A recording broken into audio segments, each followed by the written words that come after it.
Guys V R love 2.0 പുതിയൊരു വീഡിയോയിലേക്ക് എല്ലാവർക്കും സ്വാഗതം. എല്ലാവരും സുഖമായിട്ട് സന്തോഷമായിട്ട് അടിപൊളിയായിട്ടൊക്കെ ഇരിക്കുന്നു. ഞാനിവിടെ കുഴപ്പമൊന്നുമില്ല, അല്ലല്ലൊന്നും ഇല്ലാണ്ട് അങ്ങനെ പോകുന്നു. എന്നാൽ പോലും ഇച്ചിരി വയ്യാഴികയും കാര്യങ്ങളൊക്കെ ആയിരുന്നു. കഴിഞ്ഞിടയ്ക്കൊക്കെ പനിയും കാര്യങ്ങളൊക്കെ ആയിരുന്നല്ലോ. അപ്പം പനി വന്നു കഴിഞ്ഞാൽ നമുക്ക് ആ ഒരു മാസത്തേക്ക് നമ്മളെ പിന്നെ നോക്കണ്ട, നമ്മളൊന്നും കൊള്ളൂല. കാര്യം അമ്മാതിരി ഒരു അവസ്ഥ എനിക്ക് മനസ്സിലായ കാര്യമാണ് കേട്ടോ. ഭയങ്കര ബുദ്ധിമുട്ടും കാര്യങ്ങളൊക്കെ ആയിരുന്നു. നമുക്ക് വേറെ പനിക്കുന്നില്ലെങ്കിൽ പോലും നമുക്ക് വിറയല് അങ്ങനെ എന്തെങ്കിലുമൊക്കെ ബുദ്ധിമുട്ടുകളും കാര്യങ്ങളൊക്കെ ആയിട്ട് വരും. അപ്പൊ നിങ്ങൾ കണ്ടായിരുന്നല്ലോ, കുറച്ച് ദിവസമായിട്ട് സത്യം പറഞ്ഞാൽ വീട്ടിൽ കുത്തിയിരിക്കാനായിട്ടും ഗ്യാപ്പില്ല. അപ്പൊ അങ്ങോട്ടും ഇങ്ങോട്ടൊക്കെ പോകുമ്പോൾ ഈ വെയിലടിച്ച് മഴ നനഞ്ഞൊക്കെ അല്ലേ പോണേ. അപ്പൊ അതുകൊണ്ട് ഇന്നലെയൊക്കെ തീരെ വയ്യായിരുന്നു. ഞാൻ ഇന്നലെ ചാലക്ക ഹോസ്പിറ്റലിൽ പോയിട്ട് അവിടുന്ന് നേരെ വീട്ടിൽ വന്ന് കിടന്ന് ഞാൻ വിളിച്ചു എന്നെ വിളിക്കാൻ നിൽക്കല്ലേ, കൊച്ചു പേരെന്ന് എനിക്കറിയാം. എന്നിട്ട് പോലും എനിക്ക് എണീറ്റ് നിൽക്കാൻ പറ്റുന്നില്ല. ഞാൻ എന്നെ വിളിക്കണ്ട, ഞാൻ എണീറ്റോളാം എന്ന് പറഞ്ഞു. അങ്ങനെ ഒരു 1-2 മണിക്കൂർ ഞാൻ കിടന്ന് ഉറങ്ങിയെന്ന് തോന്നുന്നു അല്ലേ. ഇപ്പോഴത്തെ എനിക്ക് നല്ല ഭയങ്കര വീര്യമാണ്, ഭയങ്കര പിടിച്ചു നിൽക്കാൻ പറ്റില്ല. അപ്പോൾ ഇന്നത്തെ നമ്മുടെ വീഡിയോ എന്ന് വെച്ചിട്ടുണ്ടെങ്കിൽ കുറച്ച് പേര് കുറച്ച് കാര്യങ്ങളൊക്കെ ചോദിക്കുന്നുണ്ട്. അപ്പോൾ അതിനുള്ള ഒരു റിപ്ലൈ ആയിട്ട് തരാമെന്ന് വിചാരിച്ചു. ഇത് എല്ലാവർക്കും എനിക്ക് സത്യം പറഞ്ഞിട്ടുണ്ടെങ്കിൽ ഇപ്പോൾ കമന്റ് ബോക്സ് മര്യാദയ്ക്ക് നോക്കാൻ കൂടി പറ്റുന്നില്ല. അതാണ് എൻ്റെ ഒരു സിറ്റുവേഷൻ എന്ന് പറയുന്നത്. കാര്യം ഈ ഓട്ടപ്പാച്ചിൽ ഇനിയിപ്പോൾ 10:30 വീണ്ടും ചാലക്കുടിക്ക് പോകും, ഒരു അപ്പോയിന്റ്മെന്റ് ഉണ്ട്. അപ്പം അതിന് വേണ്ടിയിട്ട് 10:30 വീണ്ടും പോകണം. അപ്പം ഇപ്പൊ തന്നെ 9:30 ആയി. മോളെ കൊണ്ട് വിട്ടേച്ചിങ് വന്നതേ ഉള്ളൂ. പുള്ളിക്കാട്ടിക്കാണ് 2 ദിവസമായിട്ട് ഭയങ്കര മൂഡ് ഓഫും ഭയങ്കര വിഷമവും കാര്യങ്ങളും. അങ്ങനെ ഒരു ഭയങ്കര ഡള്ളായിട്ടല്ലേ സ്കൂളിൽ പോയിരിക്കുന്നത്. എന്താണെന്ന് അറിയില്ല കേട്ടോ. 2 ദിവസമായി. പാർവതി ഒന്ന് ഓക്കെ ആയി വന്നപ്പോഴത്തേക്ക് അവൾക്ക് വിഷമം തുടങ്ങി. അപ്പൊ ഇനി എന്താ കാര്യം എന്നൊന്നും അറിയില്ല. പോട്ടെ, ഇങ്ങനെ ലീവ് എടുത്ത് നമ്മൾ വീട്ടിൽ ഇരുത്താനും പറ്റില്ലല്ലോ. അതുകൊണ്ട് പോട്ടേന്ന് വിചാരിച്ചു. അപ്പൊ ഞാൻ പറഞ്ഞു വന്നത് വേറൊന്നല്ല കേട്ടോ. അപ്പോൾ കുറേ പേരെൻ്റെ അടുത്ത് ചോദിക്കുന്നുണ്ട്, ചേച്ചി വെളിയിലോട്ട് പോകാൻ വേണ്ടിയിട്ടാണോ, വെളിയിലോട്ട് നോക്കുന്നുണ്ടോ, അങ്ങനെ കുറേ കാര്യങ്ങൾ ചോദിക്കുന്നുണ്ട്. എന്താണ് വെളിയിലോട്ട് പോകാത്ത പേഴ്സണലി ചോദിച്ചിട്ടുണ്ടായിരുന്നു, നിങ്ങളുടെ കമന്റ് ബോക്സിലും ഉണ്ടായിരുന്നു. അപ്പം എല്ലാവർക്കും ഒന്നും എനിക്ക് റിപ്ലൈ തരാൻ പറ്റുന്നുണ്ടായിരുന്നില്ല കേട്ടോ. കാരണം ഞാൻ അവിടുന്ന് വന്നപ്പോൾ തന്നെ നല്ല ലേറ്റായി. അത് കഴിഞ്ഞ് ഞാൻ പറഞ്ഞല്ലോ, എനിക്ക് ഭയങ്കര ക്ഷീണവും കാര്യങ്ങളും, എനിക്ക് നിൽക്കാൻ പറ്റാത്ത അവസ്ഥയായിരുന്നു. അപ്പോൾ ചേച്ചി വെളിയിലോട്ട് പോകാനായിട്ട് ഇപ്പം അങ്ങനെ നോക്കുന്നൊന്നുമില്ല. കാര്യം കുഞ്ഞുങ്ങളൊക്കെ ചെറുതല്ലേ, ഇച്ചിരിയും കൂടെ ഒക്കെ ഒന്ന് ആവട്ടെ എന്ന് വിചാരിച്ചു. ചേച്ചിക്ക് ഒരുപാട് ഓഫറുകൾ കാര്യങ്ങളൊക്കെ വന്നിട്ടുണ്ട്. ഇപ്പം നമ്മൾ മുഖാന്തരം തന്നെ ഒരുപാട് ആൾക്കാർ പറഞ്ഞിട്ടുണ്ടായിരുന്നു. പല സ്ഥലം സൗദി ഒക്കെ കുറേ ഓഫർ വന്നിട്ടുണ്ടായിരുന്നു. പക്ഷെ കുഞ്ഞുങ്ങൾ ചെറുതായതുകൊണ്ടും 2 പെൺകുഞ്ഞുങ്ങൾ ഓരോരോ പ്രായമല്ലേ അവർ 2 പേരും. അപ്പം അതുകൊണ്ടൊക്കെയാണ് പുള്ളിക്കാരിക്ക് അത്യാവശ്യം നല്ല എക്സ്പീരിയൻസും, അതും ഓപ്പറേഷൻ തിയേറ്ററിൽ നല്ല എക്സ്പീരിയൻസ് ഉള്ള ആളാണ്. അപ്പോൾ വെളിയിലോട്ട് നോക്കാത്തത് ഇതുകൊണ്ടൊക്കെയാണ് ഇങ്ങനെ തള്ളി പോകുന്നത്. പിന്നെ ജോലി പോയതല്ല, അത് നമ്മൾ വീണ്ടും ഇന്നലെ പറഞ്ഞിട്ടുണ്ടായിരുന്നു. അത് ഞാൻ വീഡിയോയിൽ പറഞ്ഞത് അതിന്റെ തമ്മിലിന്റെ ഭാഗമായിട്ട് ജോലി പോയി എന്ന് ഞാൻ പറഞ്ഞു. 2 മാസത്തേക്ക് അവര് മാനേജ്മെന്റ് മാറുകയാണ്. അപ്പം അതുകൊണ്ട് അവർ 2 മാസത്തേക്ക് അടച്ചിട്ട് 2 മാസം കഴിയുമ്പോൾ അവിടെ തന്നെ ജോലിക്ക് കയറാൻ പറ്റും. പക്ഷെ ഇച്ചിരിയും കൂടെ ഗുഡ് സാലറി ഒക്കെ കിട്ടുന്നിടത്താണെങ്കിൽ നോക്കാമല്ലോ എന്ന് വിചാരിച്ചിട്ടാണ് ചേച്ചി മറ്റേ ചാലക്ക അങ്ങനെയാണ് പറയുന്നത്. അപ്പം അവിടുത്തെ ഹോസ്പിറ്റൽ. പക്ഷെ എനിക്ക് അവിടെ എല്ലാം ഓക്കെയാണ്. പക്ഷെ എനിക്ക് യാത്ര കൊണ്ട് പറ്റിയില്ല കേട്ടോ. അത്യാവശ്യം നല്ല യാത്രയുണ്ട് നമുക്ക് ഇവിടുന്ന്. അത് ഫുള്ള് വളവും തിരിവുക. ഇവിടെയുള്ളവരൊക്കെ കൂടുതലും നോർമൽ നേരെ സ്ട്രെയിറ്റ് വഴി ആയിരിക്കുമല്ലോ വണ്ടി ഓടിക്കുക. ഇത് വളവും തിരിവും, ഒരു കണ്ടമാനം വളവും തിരിവുക, ഭയങ്കര വളവും തിരിവ്. ഞാൻ അങ്ങനത്തെ വളവും തിരിവ് ഇടുക്കി മാത്രമേ കണ്ടിട്ടുള്ളൂ. അപ്പം അതുകൊണ്ട് എനിക്ക് ചെറിയൊരു ടെൻഷനുണ്ട്. ഞാൻ അങ്ങോട്ട് പോയപ്പോൾ ഞാനാട്ടോ വണ്ടി ഓടിച്ച. കാര്യം എനിക്കിപ്പോൾ ഇടുക്കിയിൽ ഓടിച്ചിട്ടായാലും എനിക്ക് കുഴപ്പമില്ല, എനിക്കറിയാം വളവും തിരുവൊക്കെ പോകുമ്പോൾ എന്ത് ചെയ്യണം എങ്ങനെയാണ്. പക്ഷെ എനിക്ക് ടെൻഷനാണ് ചേച്ചി പോകുമ്പോഴത്തേക്ക് അയ്യോ എന്തായിരിക്കും എങ്ങനെയായിരിക്കും. കാര്യം വളവ് വലിയ വളവ് വന്നിട്ട് കുത്തനെ ഇറക്കമൊക്കെ വരും. അപ്പം അങ്ങനെ വളവ് പാമ്പ് വളവൊന്നുമില്ല. അപ്പം ഞാൻ ഓരോ വളവെത്തും പറയും, ഇവിടെ കിട്ടിയെന്നുണ്ടെന്നുണ്ടെന്നുണ്ടെങ്കിൽ ഈ വളവൊക്കെ സൂക്ഷിച്ച് ഓടിച്ചോണം. വളവാന്ന് തോന്നത്തില്ല, നമ്മൾ പെട്ടെന്ന് മേളിൽ നിന്ന് വരുമ്പോൾ നമുക്ക് വളവാന്ന് ഫീൽ ആവത്തില്ല. പക്ഷെ എടുത്തു വരുമ്പോഴത്തേക്കും വലിയൊരു വളവ്. അങ്ങനെ പറഞ്ഞു കൊടുത്തൊക്കെ ആണാണ് അങ്ങോട്ട് കൊണ്ടുപോയതൊക്കെ. എനിക്ക് വലിയൊരു താല്പര്യം ഇല്ല, അവിടെ കിട്ടുമോ ഇല്ലയെന്ന് അറിയത്തില്ല. കിട്ടിയോന്ന് കുറച്ച് പേര് എൻ്റെ അടുത്ത് പേഴ്സണലൊക്കെ ചോദിച്ചിട്ടുണ്ടായിരുന്നു. അപ്പം ഇന്റർവ്യൂ അന്ന് എക്സാം ആയിരുന്നു. എക്സാം പാസ്സായി. എനിക്ക് തോന്നുന്നു 1.5 മണിക്കൂർ 2 മണിക്കൂർ എടുത്തു എക്സാം. എക്സാം കുഴപ്പമില്ലായിരുന്നു, പാസ്സായി. ഇന്റർവ്യൂ 2 സിസ്റ്റർമാർ, അവർ ഇൻചാർജ്മാരാണെന്ന് എനിക്ക് തോന്നുന്നുണ്ട്, അവരായിരുന്നു ക്വസ്റ്റ്യനും കാര്യങ്ങളൊക്കെ ചോദിച്ചിരുന്നത്. അവർക്ക് ഇച്ചിരി പാടായിരുന്നു. കാര്യം വെപ്രാളം കൂടിയിട്ട് നമുക്ക് ഈ ടെൻഷൻ വരുമല്ലോ. ടെൻഷൻ വന്നാൽ നമ്മൾ അറിയാവുന്ന കാര്യങ്ങളും കൂടെ മറന്നുപോകും. അപ്പൊ അങ്ങനെ ടെൻഷൻ വന്നിട്ട് ആൾക്ക് എന്ത് ചെയ്യണം എന്ത് പറയണം എന്ന് അറിയാണ്ട് ഇങ്ങനെ സ്തംഭിച്ച് നിന്നു എന്നൊക്കെ പറഞ്ഞു. പിന്നെ ആള് നെയില് വളർത്തിയിട്ടുണ്ടായിരുന്നു, കുറച്ച് നഖം ഉണ്ടായിരുന്നു. അപ്പൊ അതിന്റെ പേരിലൊക്കെ അവര് ചീത്ത പറഞ്ഞു. പിന്നെ എന്താ പറയാ, ഇപ്പം കുറച്ചൊക്കെ ഇങ്ങനെ ഷോ ഓഫ് ഉണ്ടല്ലോ. ചേച്ചി വർത്താനം പറഞ്ഞതെന്ന് എനിക്ക് അങ്ങനെ ഫീൽ ആയിട്ടുണ്ടായിരുന്നു. കുറച്ചൊക്കെ ആൾക്കാരുടെ ഫ്രണ്ടിൽ നമ്മൾ സെറ്റ് ആവാൻ വേണ്ടിയിട്ട് ഇച്ചിരി ഇതൊക്കെ കാണിക്കുമല്ലോ. അപ്പം എനിക്ക് അങ്ങനെ ആട്ടോ ഫീൽ ആയി. അപ്പൊ ഞാൻ ചോദിച്ചു, ചേച്ചിക്ക് പറഞ്ഞുകൂടായിരുന്നോ, എനിക്കറിയാൻ പാടില്ല, എക്സാം പാസ് ആവണമെങ്കിൽ അതിനുള്ള ഗഡ്സ് ഇല്ലാണ്ട് എക്സാം പാസ്സാവില്ലല്ലോ. അപ്പൊ എനിക്ക് ടെൻഷൻ വന്നിട്ടാണ് എനിക്കത് കിട്ടാത്തതെന്ന് പറഞ്ഞത്. പക്ഷെ ആള് ആൻസർ ഒക്കെ പറഞ്ഞു, എന്നാൽ പോലും നമുക്കൊരു തപ്പല് വരുമല്ലോ ടെൻഷൻ വരുമ്പോൾ. ഇങ്ങനെ അതും ഇത് കുറെ പേര് ഇങ്ങനെ അതും ഇതൊക്കെ ചോദിക്കുമ്പോഴത്തേക്ക് നമുക്കൊരു വെപ്രാളം വരുമല്ലോ. അപ്പൊ അങ്ങനെ എന്തായാലും കുഴപ്പമില്ലായിരുന്നു. ഇനിയിപ്പം 3 ദിവസം കഴിയുമ്പോൾ അറിയാം അവിടെ കിട്ടുമോ ഇല്ലയോ എന്നൊക്കെ അറിയാം. വലിയ ഹോസ്പിറ്റലാണ് കേട്ടോ. ഞാൻ സത്യം പറഞ്ഞാൽ ഞാൻ നല്ല പെട്ടുപോയ അവസരങ്ങളൊക്കെ ഉണ്ടായിട്ടുണ്ട്. അതൊക്കെ ഞാൻ ഈ വീഡിയോയിൽ ഉൾപ്പെടുത്താണ്ട് ഞാൻ കുറച്ചൊക്കെ എടുത്തിട്ടിട്ടുണ്ട്. കാര്യം നമുക്ക് എങ്ങോട്ട് പോകണം, ആദ്യമായിട്ട് പോകുന്ന ആൾക്ക് എങ്ങോട്ട് പോകണം, എങ്ങനെ വരണം ഒന്നും അറിയില്ല. വിജനമായ ഒരു പാത, അതിൽ കൂടെ ഇങ്ങോട്ടേക്കോ ഒക്കെ പോകുന്നു. പിന്നെ എനിക്ക് ഓരോ പ്രാവശ്യം കണ്ടാൽ ഞാൻ ഓക്കെ, എനിക്ക് മനസ്സിലാവും. പിന്നെ ചേച്ചി ഇറങ്ങിയതിന് ഞാൻ ആട്ടോ ചേച്ചിനെ കൊണ്ടുപോവുക ചെയ്തു. ഒന്ന് കൈസ് ഒരു ഗുഹയ്ക്കകത്തോട്ടൊക്കെ പോകുന്നവളൊക്കെ ഞാൻ കൊടുത്തോണ്ടിരിക്കുകയാണ് കേട്ടോ. താക്കോല് വണ്ടിയെ വെച്ചിട്ട് എടുക്കാൻ വിട്ടുപോയി. ചേച്ചി അത് ഇപ്പോഴാണ് പറയുന്നത്. ഒരു അന്തവും കുന്തവും അറിയാത്ത സ്ഥലത്ത്, വിജനമായൊരു സ്ഥലം, ഒരു മനുഷ്യൻ കൂടി ഇല്ല. എങ്ങോട്ട് പോകണമെന്നും അറിയില്ല, ഒന്നും അറിയില്ല. ഇനി തിരിച്ച് ചേച്ചീനെ എങ്ങനെ തപ്പിപ്പിടിക്കണം എന്ന് എനിക്കറിയില്ല. പെട്ട അവസ്ഥയാണ് കേട്ടോ. റേഡിയം കിട്ടുന്നില്ല. ഇവിടെ ഒരു മനുഷ്യൻ കൂടി ഇല്ലെന്ന് ചോദിക്കാൻ വേണ്ടിയിട്ട്, അതാണ് ഏറ്റവും വലിയ തൊല്ല. എനിക്കിതൊന്ന് ക്ലാസ് റൂമുകളാണെന്ന് തോന്നുന്നു. ഇവിടെ പിള്ളേർ പഠിക്കുന്നുണ്ട്. അപ്പോൾ ക്ലാസ് റൂമുകളാണെന്ന് എനിക്ക് റേഡിയം കിട്ടുന്നില്ല. നോക്കാം. ഇവിടെ ഗ്രില്ലൊക്കെ കാണുന്നുണ്ട്. നോക്കാമല്ലേ. നമ്മളറിയാത്തൊരു സ്ഥലത്ത് വന്നു കഴിയുമ്പോഴേ ഇതാണ് പ്രശ്നം. നമ്മൾ എന്തെങ്കിലും ഒരു കാര്യം ഇതായി കഴിഞ്ഞ് കഴിഞ്ഞാൽ വിട്ടുപോകും. ചേച്ചിയോട് താക്കോൽ എടുത്തോണെന്ന് ഞാൻ പറഞ്ഞായിരുന്നു. കാര്യം ഞാൻ പോക്കറ്റ് സാധാരണ ജീൻസൊക്കെ ഇട്ടിട്ടാണ് വരാറ്. പക്ഷെ ഇന്ന് പോക്കറ്റുള്ള ഡ്രസ്സ് ഇല്ലാത്തതുകൊണ്ട് എടുക്കണേന്ന് പറഞ്ഞു. പക്ഷെ ആള് ആ ടെൻഷനിൽ എടുത്തില്ല. നോക്കാമല്ലേ.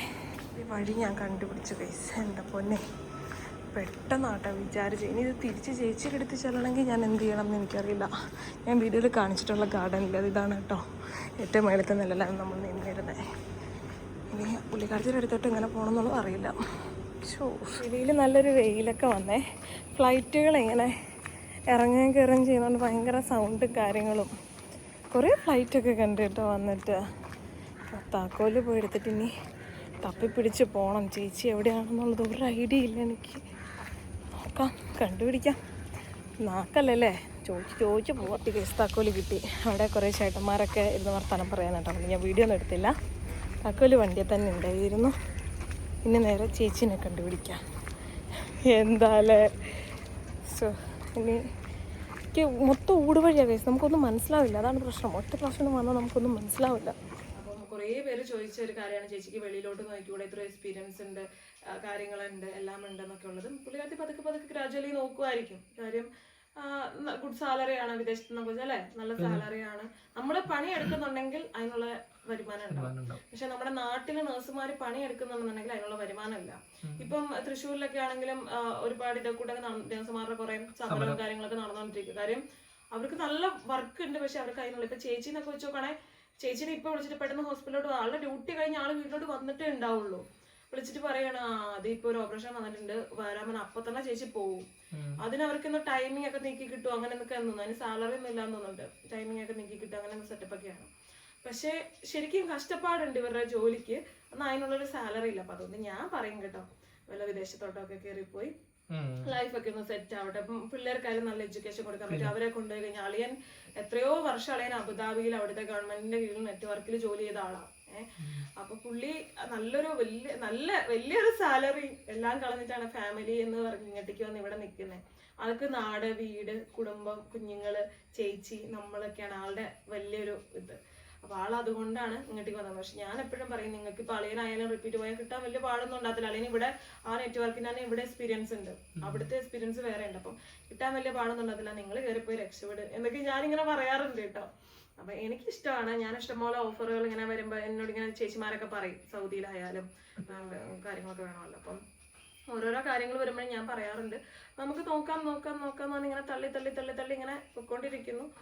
ദൈവത്തിന്റെ കയ്യിലാണല്ലേ എല്ലാ കാര്യങ്ങളും. വേറെ കാര്യത്തിന് വേണ്ടിട്ട് പോകാനെടുക്കല്ലേ. ഇന്ന് ആളുടെ കയ്യിലൊക്കെ ചെറിയൊരു ഈ സൺ നമ്മുടെ വെയിലടിച്ച് കഴിയുമ്പോഴത്തേക്ക് ഒരു ചെറിയൊരു തടിപ്പ് പോണൊക്കെ, അത് വെയിലിന്റെ പ്രശ്നമാണ്. അപ്പൊ അതുകൊണ്ട് അതൊന്ന് കാണിക്കാൻ പോവാന്ന് വിചാരിച്ചു. അപ്പൊ ഇപ്പൊ ഞാനാണ് എല്ലാത്തിനും പുറകെ നടക്കുന്നത്.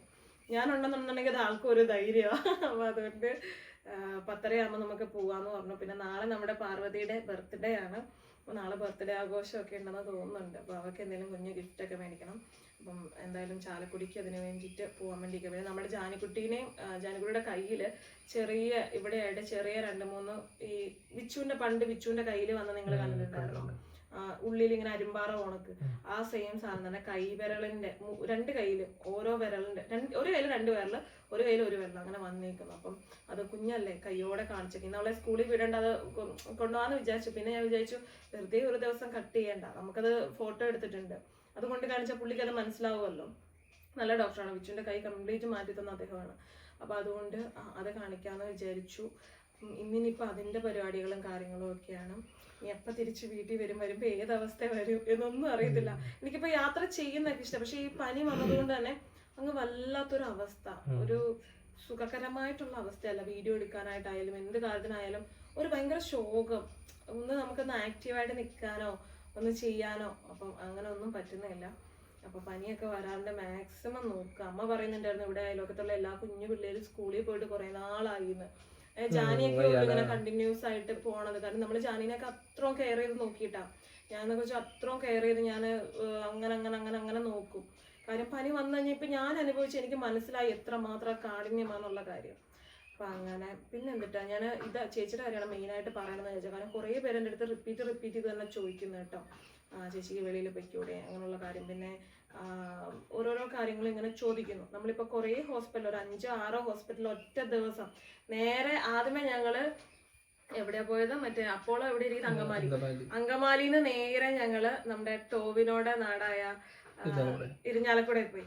അവിടുത്തെ ഹോസ്പിറ്റലുകളിലൊക്കെ കൊടുത്തിട്ട് അവിടുന്ന് നേരെ നമ്മള് കൊടകരക്ക് പോയി. അവിടുത്തെ ഹോസ്പിറ്റലിൽ കൊടുത്തതിന് നേരെ നമ്മൾ ചാലയ്ക്ക് പോയി. ഒരു ദിവസം എന്തോരം വണ്ടി ഓടി, എന്റെ ദൈവമേ.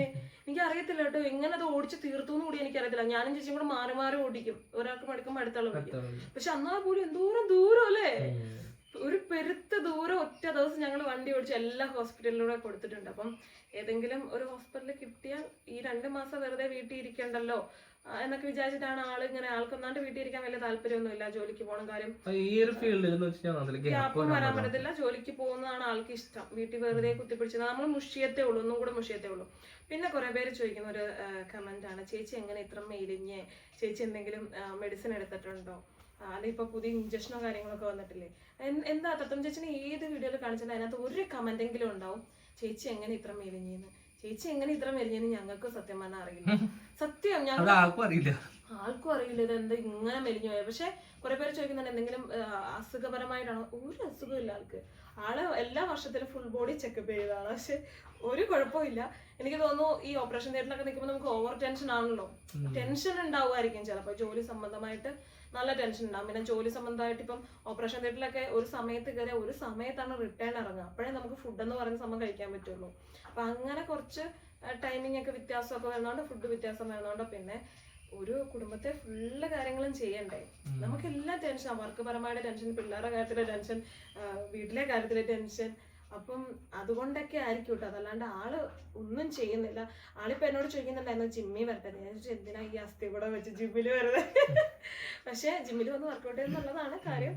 നമുക്ക് ആരോഗ്യം കിട്ടാനായിട്ടാണ് നമ്മൾ ജിമ്മിൽ പോകുന്നത്, അല്ലാണ്ട് ഇതിനല്ല. പിന്നെ ഞാൻ ചുമ്മാ ഇങ്ങനെ കളിയാക്കി പറയും എന്തിനാ അസ്ഥി കൂടെ വെച്ച് വരുന്നതെന്ന് പറയാം. അതല്ലാണ്ട് ആളെങ്ങനെ വലിയ ആള് എന്നെക്കാളും സൈസ് ഉണ്ടായിരുന്നു, ഭയങ്കര വണ്ണമായിരുന്നു അല്ലേ, നല്ല വണ്ണം ഉണ്ടായിരുന്നു. പക്ഷെ എനിക്ക് ചേച്ചിയുടെ ഇച്ചിരി വണ്ണമൊക്കെ ഉള്ള ആ മുഖമൊക്കെ കാണാനായിട്ട് ഇഷ്ടം. നല്ല ചൂടത്തിട്ട് ഇങ്ങനെ ചിരിക്കുമ്പോൾ ഇവിടെ ഇങ്ങനെ കുഴിഞ്ഞു പോകും ഉള്ളിലോട്ട്. അപ്പൊ അങ്ങനെയൊക്കെയാണ്. പക്ഷെ എന്തോ ആള് ചിലപ്പോൾ മാനസികമായിട്ടുള്ള എന്തെങ്കിലുമൊക്കെ വർക്ക് പരമായിട്ട്, വേറെ ടെൻഷനുള്ളതായിട്ടൊന്നും എനിക്കറിയില്ല. കാര്യം വേറെ ടെൻഷൻ ആവേണ്ട ആവശ്യമില്ല. കാര്യം നമ്മളെല്ലാവരും ഇവിടെ ഉണ്ട്. നമ്മളെല്ലാവരും എനിക്ക് തോന്നുന്നു അത്രയും പൊന്നു പോണക്കാണ്. ചേച്ചിക്ക് ഒരു ടെൻഷൻ, പിള്ളേരുടെ കാര്യത്തിലൊന്നും അങ്ങനെ ടെൻഷൻ അടിക്കേണ്ട കാര്യങ്ങളൊന്നുമില്ല. നമ്മള് പിന്നെ വൈകിട്ട് അവിടെ ചെന്നതിന് ശേഷമുള്ള കാര്യങ്ങൾ അതൊക്കെ ടെൻഷനാണ്. പക്ഷെ ഇവിടെയുള്ള സമയത്ത് നമ്മളുണ്ട് ഭംഗിയായിട്ട് എല്ലാ കാര്യങ്ങളും ചെയ്യാൻ. അപ്പൊ എന്താണെന്ന് അറിയത്തില്ല. ഞങ്ങളൊക്കെ ഇങ്ങനെ ചോദിക്കാറുണ്ട് എന്താണ് ഇങ്ങനെ മെലിഞ്ഞു പോകുന്നതെന്നൊക്കെ ചോദിക്കാറുണ്ട്. അറിയില്ല കേട്ടോ. അപ്പൊ അതെന്തെങ്കിലുമൊക്കെ ആവട്ടെ. എന്തായാലും ചേച്ചിക്കൊരു ജോലി ഏതെങ്കിലും ഹോസ്പിറ്റലിൽ പെട്ടെന്ന് തന്നെ കിട്ടാൻ വേണ്ടിയിട്ട് എല്ലാവരും പ്രാർത്ഥിച്ചേക്കണം, എൻ്റെ ഫാമിലി മെമ്പേഴ്സ്. പിന്നെ ഒരു കാര്യം കൂടെ പറയുന്നത്, കഴിഞ്ഞ ദിവസത്തെ വീഡിയോയുടെ കമന്റ് ബോക്സ് ഞാൻ ഓഫാക്കി വെച്ചിട്ടുണ്ടായിരുന്നു. അത് മറ്റൊന്നും കൊണ്ട് ഓഫാക്കിയതല്ല കേട്ടോ. ആവശ്യമില്ലാണ്ട് എനിക്ക് ചർച്ചകൾ ചെയ്യാനായിട്ട് ഇഷ്ടമല്ല. എനിക്കിപ്പോൾ അങ്ങനത്തെ ഒരു ടെൻഷനും പറ്റത്തില്ല. ഒന്നാമത്തെ കാര്യം അത്. രണ്ടാമത്തെ കാര്യം, ഈ ചർച്ചകൾ നടന്നാൽ പോലും എനിക്കത് നോക്കിക്കൊണ്ടിരിക്കാനുള്ളൊരു ഗ്യാപ്പ് ഉണ്ടായിരുന്നില്ല. അന്നാണ് ഈ കണ്ട ഹോസ്പിറ്റലുകൾ ഫുള്ള് കയറി ഇറങ്ങിയത്. ഇതിൽ കുറെ ഹോസ്പിറ്റലിൽ വീഡിയോ ഒക്കെ അതൊന്നും കാണിച്ചിട്ടില്ല കേട്ടോ. അപ്പോൾ അതുകൊണ്ട് എന്താ പറയുക, അതെനിക്ക് അത് ഒരു ആവശ്യമില്ലാത്ത ചർച്ചയാണെന്ന് തോന്നി. അപ്പോൾ അതുകൊണ്ടാണ് കമന്റ് ബോക്സ് ഓഫ് ആക്കിയിട്ട്. നമ്മൾ നല്ല കാര്യത്തിന് വേണ്ടിയിട്ട് കുറച്ചൊക്കെ ഒന്ന് കണ്ണടയ്ക്കുന്നത് നല്ലതല്ലേ. അപ്പോൾ അതുകൊണ്ടാണ് അത്. കുറച്ച് പേര് അല്ലാണ്ട് എൻ്റെ അടുത്ത് വന്നിട്ട് എന്താ പേടിച്ചിട്ടാണോ അതാണെന്ന്. എന്തിനു പേടിക്കണേ, ഞാൻ പറയാനുള്ള കാര്യം ഞാൻ പറഞ്ഞു, എനിക്ക് പറയാനുള്ള കാര്യം പറഞ്ഞു, ഇതാണ് ഇങ്ങനെയാണ് കാര്യങ്ങൾ. അപ്പോൾ നമുക്ക് പ്രശ്നം ഉണ്ടാക്കണമെങ്കിൽ നമുക്ക് സുഖമായിട്ടൊരു ഫാമിലി പ്രശ്നം ഉണ്ടാക്കാൻ പറ്റും. പക്ഷെ എനിക്ക് അങ്ങനെയല്ല, എനിക്ക് എന്നോട് താല്പര്യമില്ല, ഞാൻ ഹാപ്പി ആയിട്ട് പോകുന്നുണ്ട്, മറ്റുള്ള കാര്യത്തിലൊന്നും ഞാനിപ്പോൾ ചിന്തിക്കുന്നില്ല. അപ്പോൾ അത് പറഞ്ഞു, അത് മനസ്സിലാവേണ്ടവർക്ക് മനസ്സിലായെന്ന് ഞാൻ വിചാരിക്കുന്നു.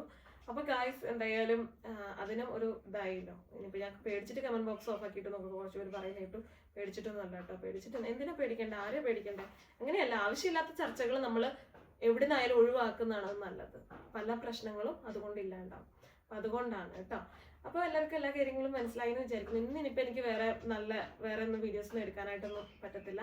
നാളെ നമ്മുടെ പാറക്കുട്ടിയുടെ ബർത്ത്ഡേ വീഡിയോ ആണോ വരുന്നത് എനിക്ക് അതിലല്ലായിരിക്കും അല്ലേ. നാളെ വേറെ വീഡിയോ ആയിരിക്കും, മറ്റന്നാളായിരിക്കും പാറക്കുട്ടിയുടെ ബർത്ത്ഡേ വീഡിയോ ഒക്കെ വരുന്നത്. അപ്പോൾ അവൾക്കുള്ളൊരു കുഞ്ഞു ഗിഫ്റ്റ് ഒക്കെ മേടിക്കണം. എന്ത് മേടിക്കുന്നത് ഭയങ്കര ഡൗട്ട്. അപ്പോൾ എല്ലാ പ്രാവശ്യം ഉടുപ്പ്, കഴിഞ്ഞ പ്രാവശ്യം ചെരുപ്പ്, അങ്ങനെ എന്താണ്ടൊക്കെയാണ് മേടിച്ചു കൊടുത്തത്. ഇപ്രാവശ്യം എന്ത് മേടിച്ചു കൊടുക്കും, എല്ലാം ഉണ്ട്. അപ്പോൾ എന്ത് മേടിക്കുന്നത് ഭയങ്കര ഡൗട്ട് കേസ്. അപ്പൊ എന്തായാലും ഇന്നത്തെ വിശേഷമൊക്കെ നമുക്ക് ഇത്രയേ ഉള്ളൂ. ബർത്ത്ഡേയുടെ കാര്യം എന്താ വെച്ച് പറയാൻ വന്നേ? ബർത്ത്ഡേ ഇല്ലെന്നോ? അതെന്താ സംഭവം സെറ്റപ്പ് അറിയില്ല. അല്ല, എന്നോട് ചോദിച്ചായിരുന്നോ? എന്നോട് ചേച്ചി ചോദിച്ചേടി ബിരിയാണി ഉണ്ടാക്കണോ അതോ ചോറ് ഉണ്ടാക്കണോ, എല്ലാം നമ്മുടെ ഇഷ്ടത്തിലാ, എന്താ ഉണ്ടാക്കണ്ടേ. അപ്പൊ ഞാൻ പറഞ്ഞു ബിരിയാണി ആണെങ്കിൽ സിമ്പിൾ ആയിരിക്കും, ചോറാണ് ചേച്ചി മെനക്കെടേണ്ടി വരും കിടന്ന്. കാര്യം നമ്മൾ അവിടെ ചെല്ലുമ്പോഴത്തേക്ക് ചേച്ചി എല്ലാം തീർത്തു വെച്ചിട്ടുണ്ടാവും, പണിയെല്ലാം തീർത്തു വെച്ചിട്ടുണ്ടാവും. പിന്നെ കേക്ക് ഈ പ്രാവശ്യം പാർവതീനെ കൊണ്ടുപോയി എടുപ്പിക്കണം എന്നൊക്കെയാണ് അളിയൻ പറഞ്ഞേക്കുന്നത്. കാര്യം വലുതായല്ലോ, അവളുടെ ഇഷ്ടത്തിന് എടുത്ത് കൊടുക്കാം എന്നൊക്കെ പറഞ്ഞു. അങ്ങനെ പരിപാടി ഉണ്ടെന്ന് പറഞ്ഞായിരുന്നു. അപ്പൊ എന്തായാലും ഉണ്ടെങ്കിൽ നമ്മൾ ആഘോഷിക്കും, അത്ര തന്നെ. എന്തായാലും നമ്മൾ ഒരു ഗിഫ്റ്റ് ഒക്കെ മേടിച്ചോണ്ട് പോകും. അപ്പൊ ഗൈസ് ഇത്രയുള്ള നമ്മുടെ വിശേഷവും കാര്യങ്ങളൊക്കെ. വീഡിയോ ഇഷ്ടമായെങ്കിൽ വേഗമായിട്ട് ലൈക്കും ഷെയറും കൂടുതൽ സബ്സ്ക്രൈബ് അടിച്ചിട്ടേക്കാം, ബെല്ലൈക്കൺ അടിച്ച് പൊട്ടിക്കേട്ടോ. അപ്പൊ ഇന്നത്തെ വിശേഷത്തിലുള്ള ബൈ ഗൈസ്.